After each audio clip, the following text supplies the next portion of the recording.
The South African Cabin Crew Association is the majority union at FlySafair, accounting for 62% of the 800 workers, and says the workers are not happy with the latest offer from the employer, with prospects of a strike action at the company now real.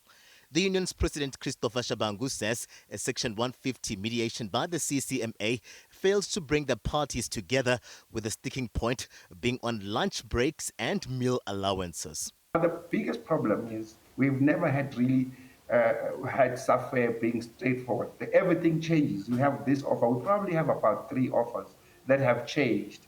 So now, as SACCA or as the workers are saying, we don't mind the initial offer that they had given to us. We will sign it. We've always been saying we will sign it. But they keep chopping and changing all the time. And now the workers are angry even at the 30 rands that they have now offered, because they say, look, if you can compare that to any other airline within the country, it's not even, it's an insult. The employer, FlySafair, tabled a new offer which it believes is fair and speaks to the future sustainability of the company. Chief Marketing Officer Kirby Gordon says the company knows that many of the issues now being raised relate to interpretation, not substance. The offer on the table was 6% up from 5.7% on the base pay, still a 7.5% annual bonus. The increases increased to 6.9% over the 4-year period.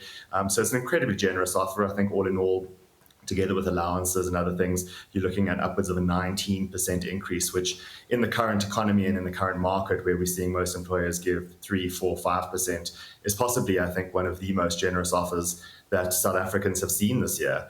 And so quite inexplicably, it has been yet again rejected. The union says although a strike action becomes the last resort, they'll in the coming week finalize picketing rules, hopeful that the employer will come back with a favorable offer. The company has locked out the workers up to Sunday. And since we have rejected their offer, we have been informed that they're going to lock out for the next 7 days. So what's going to happen now is that we are expecting our certificate from the CCMA. And what we're going to do then with that is that we're going to take our time, because we locked out anyway. We will be locked out until next week, Sunday. We're going to take this week to try and plan and see. Maybe we might have some protests, which we shall announce if we have some protests, particularly in Cape Town and in Johannesburg. The airline says operations remain stable with no disruptions.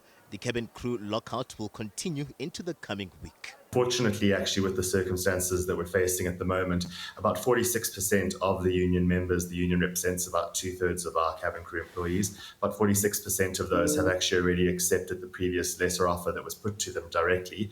And we're hoping for an improvement on that number in the days that come. As the situation stands now, the employer imposed work stoppage does continue for the time being. So those employees who have not signed to accept the employer's terms are still continuing to be locked out on a no work, no pay basis. It's a race against time to resolve the differences, with concerns on the potential strike's impact on the upcoming G20 World Leaders Summit and the festive season air travel.